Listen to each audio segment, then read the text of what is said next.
అందరికీ నమస్కారం అండి. శైలజ వినిపించే కథల ఛానల్కు స్వాగతం. ఈరోజు మనం జొన్నలగడ్డ నారాయణమూర్తి గారు రచించిన వ్యాపార దక్షత అనే కథను విందాం.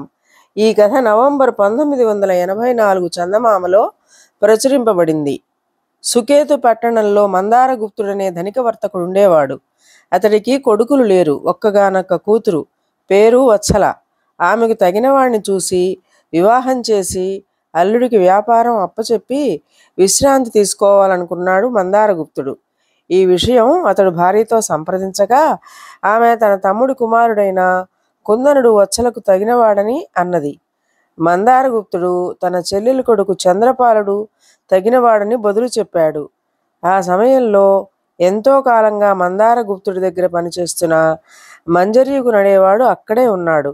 వాడు యజమానితో, అయ్యా, నేను తమకు సలహాలు ఇవ్వదగినంత సమర్థుణ్ణి కాను. అయినా తమరు అపార్థం చేసుకోకపోతే ఒక చిన్న సలహా ఇవ్వదలిచాను అన్నాడు.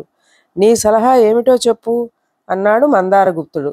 అమ్మాయికి భర్త కాదగినవాడు, మీ వ్యాపారాన్ని చక్కదిద్దుకోగల నేర్పరి అయి ఉండాలని మీరిద్దరూ అభిప్రాయపడుతున్నారు.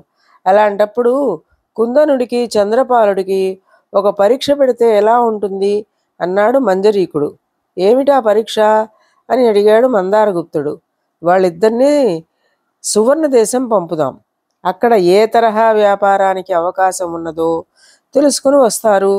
దాన్ని బట్టి మనం వాళ్ళ వ్యాపార దక్షతను అంచనా కట్టవచ్చు అన్నాడు మంజరీకుడు. సువర్ణ దేశంతో వ్యాపారమా? ఆ దేశం పేరులో మాత్రమే సువర్ణం ఉన్నది. వర్షాలు లేక 2 ఏళ్లుగా ఆ దేశ ప్రజలు కాటకంతో బాధపడుతున్నారు అన్నాడు మందారగుప్తుడు. అయ్యా, ఆ కారణంగానే మనం ఇద్దరినీ సువర్ణ దేశం పంపబోతున్నాం. తతిమ్మా దేశాల్లో ఉన్న వ్యాపార అవకాశాలు ప్రతి వ్యాపారస్తుడికి తెలిసినవే. కరువుతో అలమటించిపోతున్న ఆ దేశంలో ఇప్పుడు కానీ లేక ముందు ముందు కానీ ఎలాంటి వ్యాపార వస్తువులను లాభసాటిగా అమ్మవచ్చు. అది ఆ ఇద్దరూ తెలుసుకురావాల్సిన సంగతి అన్నాడు మంజరీకుడు. ఈ పరీక్ష మందారగుప్తుడికి నచ్చింది. అతడు కుందనుణ్ణి చంద్రపాలుణ్ణి సువర్ణ దేశానికి పంపించాడు. కొన్ని రోజుల తరువాత వాళ్ళిద్దరూ అక్కడ నుంచి తిరిగి వచ్చారు. మందారగుప్తుడు మంజరీకుడికి కబురు చేసి అతడు రాగానే ముందుగా కుందనుణ్ణి సువర్ణ దేశంలో వ్యాపారానికి ఎలాంటి వస్తువులు లాభసాటికి రాగలవో చెప్పమన్నాడు. అసలు ఏదైనా కొత్త వ్యాపారం ప్రారంభించదలిస్తే అందుకు సువర్ణ దేశాన్ని మీరెందుకు ఎన్నుకుంటున్నారో నాకు అర్థం కావటం లేదు. అక్కడి పరిస్థితులు మనం విన్నదానికంటే భయంకరంగా ఉన్నవి. అయినా మనం వ్యాపారం చేయదలిస్తే ఆ దేశానికి ధాన్యాలు మొదలైన తిండి పదార్థాలు పంపడం బాగుంటుంది. వాటికి అక్కడ ఎంతైనా గిరాకీ ఉన్నది. లక్షలకు లక్షల లాభాలు గడించవచ్చు అన్నాడు కుందనుడు. మందారగుప్తుడు తరువాత కుందనుణ్ణి ప్రశ్నించినట్టే చంద్రపాలుణ్ణి ప్రశ్నించాడు. అందుకు చంద్రపాలుడు, సువర్ణ దేశంలో వ్యాపారం చేయాలన్నదే మీ ఉద్దేశం అయితే అందుకు మనం తక్షణమే తగినన్ని ఏర్పాట్లు చేసుకోవాలి. అక్కడ ఇప్పుడు చింకిపాతలు కట్టుకుని తిరుగుతున్న వాళ్లే తప్ప శుభ్రమైన బట్టలు ధరించిన వాడు ఒక్కడు కూడా కనిపించలేదు. వ్యాపార విషయాల్లో ఎన్నో లోతుపాతులు తెలిసిన మీకు ఇంతకన్నా ఎక్కువ వివరించిన అవసరం లేదనుకుంటాను అన్నాడు. మందారగుప్తుడు వాళ్ళిద్దరినీ పంపివేసి మంజరీకుడితో, చెల్లెలి కొడుకని ఒకప్పుడు చంద్రపాలుడిపై ప్రేమాభిమానులున్న మాట నిజమే. కానీ సువర్ణ దేశంలోని కాటక పరిస్థితి చూశాక కూడా వాడు ఆ దేశంతో వస్త్ర వ్యాపారం అంటూ మాట్లాడటం వింతనిపిస్తోంది. అలాంటి అవివేకికి నా కుమార్తెని ఇవ్వదలచలేదు. ఈ పరీక్ష కుందనుడి విజయ సామర్థ్యాన్ని, వ్యాపార దక్షతను బయటపెట్టింది. అతన్ని నా అల్లుడుగా చేసుకుంటాను అన్నాడు. మంజరీకుడు ఎంతో వినయంగా, కుందనుడు చంద్రపాలుడు సమర్థతను అంచనా కట్టే విషయంలో మీరీ వేళ ఎందుకనో పొరబడినట్టు కనపడుతున్నది. ఈ పరీక్షలో నెగ్గినవాడు చంద్రపాలుడని నా నమ్మకం అన్నాడు. మందారగుప్తుడు ఎక్కడా లేని ఆశ్చర్యం కనబరుస్తూ, అదెలా, కొంచెం వివరంగా చెప్పు అన్నాడు. ఎదురుగా కనపడుతున్న సాధక బాధకాలను ఏ వ్యాపారి అయినా గుర్తించగలడు.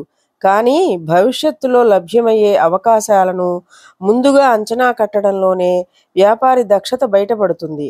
కుందనుడి సంగతి చూడండి. అతడు ప్రస్తుతం సువర్ణ దేశంలో ఉన్న వ్యాపార అవకాశాలను చూడగలిగాడు. అందులోనూ పెద్ద పొరపాటు చేశాడు. మనం ఈ దేశం నుంచి ధాన్యం వగైరా తిండి పదార్థాలను ఆ దేశానికి పంపడానికి రాజు అనుమతి లభించదు. ఒకవేళ సాహసించి మనం రహస్యంగా పంపినా ఆకలి దారిద్ర్యాల్లో ఉన్న ఆ దేశ ప్రజలు వాటికి ధనం చెల్లించి కొంటారనేది కల్ల. మనం పంపేది దోపిడీ అయ్యి మనకు చిల్లిగవ్వ మిగలదు అన్నాడు మంజరీకుడు. మందారగుప్తుడు అవునన్నట్టు తలాడించి, చంద్రపాలుడి సలహా మేరకు మనం అక్కడికి వస్త్రాలు పంపినా అంతే జరుగుతుంది కదా అన్నాడు. చంద్రపాలుడు ఆ దేశంతో వస్త్రాల వ్యాపారం ఇప్పుడే ప్రారంభించమనలేదు. అందుకు తగిన ఏర్పాట్లు తక్షణం ప్రారంభించాలన్నాడు. అంతేకాక మీ వ్యాపార దక్షత తెలిసినవాడు కనుక వివరాలు చెప్పనవసరం లేదని కూడా అన్నాడు. అతడి అభిప్రాయం తెలుస్తూనే ఉన్నది. మన పట్టణంలో ఎందరో మంచి నేతగాళ్ళున్నారు. తగినంత గిరాకీ లేక వాళ్ళ మగ్గాలెన్నో ఇప్పుడు మూతపడి ఉన్నవి. మనం చౌకలో నాణ్యమైన బట్టలు వాళ్ళ చేత తయారు చేయించేందుకు పూనుకోవాలి అన్నాడు మంజరీకుడు. మందారగుప్తుడు ఎంతో కుతూహలంగా, అవును, కానీ ముందు ఆ దేశంలో కరువు కాటకాలు పోవాలి కదా అన్నాడు. ఏ దేశంలోనూ వానలు ఏళ్ల తరబడి కురవకపోవడం అంటూ జరగదు. 4 చినుకులు పడి పరిస్థితి మెరుగుపడిన నాడు సువర్ణదేశ ప్రజలు తమ చింకిపాతల్ని తప్పక అసహించుకుంటారు. మనిషి తిండి తరువాత ముఖ్యంగా కోరేది బట్టలే కదా. అందువలనే సూక్ష్మబుద్ధి గల చంద్రపాలుడు తమకు అలాంటి సలహా ఇచ్చాడు అన్నాడు మంజరీకుడు. దానితో మందారగుప్తుడికి చంద్రపాలుడి బుద్ధి ఎంత చురుకైనదో అర్థమైపోయింది. అతడు కుమార్తె వత్సల వివాహం చంద్రపాలుడితో అతి వైభవంగా జరిపించాడు. చంద్రపాలుడు 1-2 సంవత్సరాలలోనే తన వ్యాపార దక్షత ఎలాంటిదో అత్తమామలకు రుజువుపరిచాడు. ఇదండి కథ. ఈ కథ మీకు నచ్చినట్లయితే లైక్ చేయండి, షేర్ చేయండి, కామెంట్ చేయండి, సబ్స్క్రైబ్ చేసుకొని నన్ను ఎంకరేజ్ చేయండి. నమస్కారం అండి.